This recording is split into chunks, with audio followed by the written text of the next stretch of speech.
Welcome back. আমরা এমন সব টুল নিয়ে কথা বলেছি যা আমাদের কাজকে ফাস্ট এবং ইফিশিয়েন্ট করে।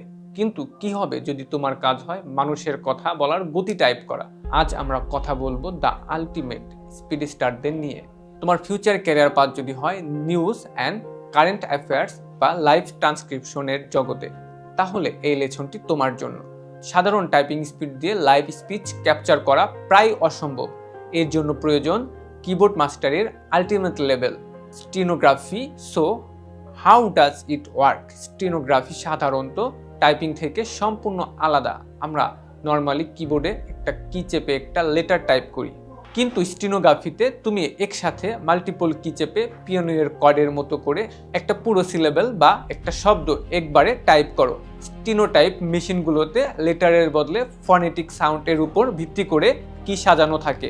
একজন স্টেনোগ্রাফার বাংলা শব্দটি টাইপ করার জন্য BANGLA এই 6টি কি আলাদাভাবে চাপে না। তিনি একটি সিঙ্গেল মোশনে এর কয়েকটি কি এর একটি কম্বিনেশন বা কট চাপেন, যা পুরো শব্দ তৈরি করে। এ কারণেই স্টেনোগ্রাফির গতি অবিশ্বাস্য।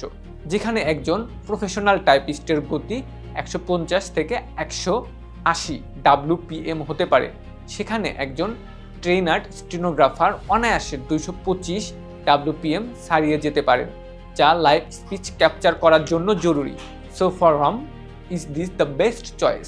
স্টেনোগ্রাফি তাদের জন্য যাদের live press conference, courtroom session বা লাইভ পডকাস্টের প্রতিটি শব্দ হুবহু ক্যাপচার করতে হয়।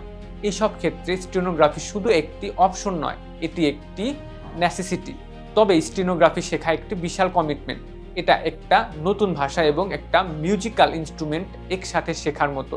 এর জন্য প্রয়োজন বছরের পর বছর ধরে ডেডিকেশন এবং প্র্যাকটিস। এই লিসেনের মাধ্যমে আমরা বিভিন্ন ক্যারিয়ারের জন্য রাইট টুল খুঁজে বের করার জার্নি শেষ করলাম। আমরা দেখলাম সফটওয়্যার লেআউট কতটা ইম্প্যাক্ট ফেলতে পারে, কিন্তু এই পারফেক্ট সেটআপের জন্য শুধু সফটওয়্যার যথেষ্ট নয়, হার্ডওয়্যার অর্থাৎ তোমার ফিজিক্যাল কিবোর্ড এবং তোমার বসার পশ্চারও সমানভাবে জরুরি। আমাদের পরের লিসনে আমরা ফিজিক্যাল কিবোর্ড আর্গোনমিক্স নিয়ে ডিপ ডাইভ করব। See you there.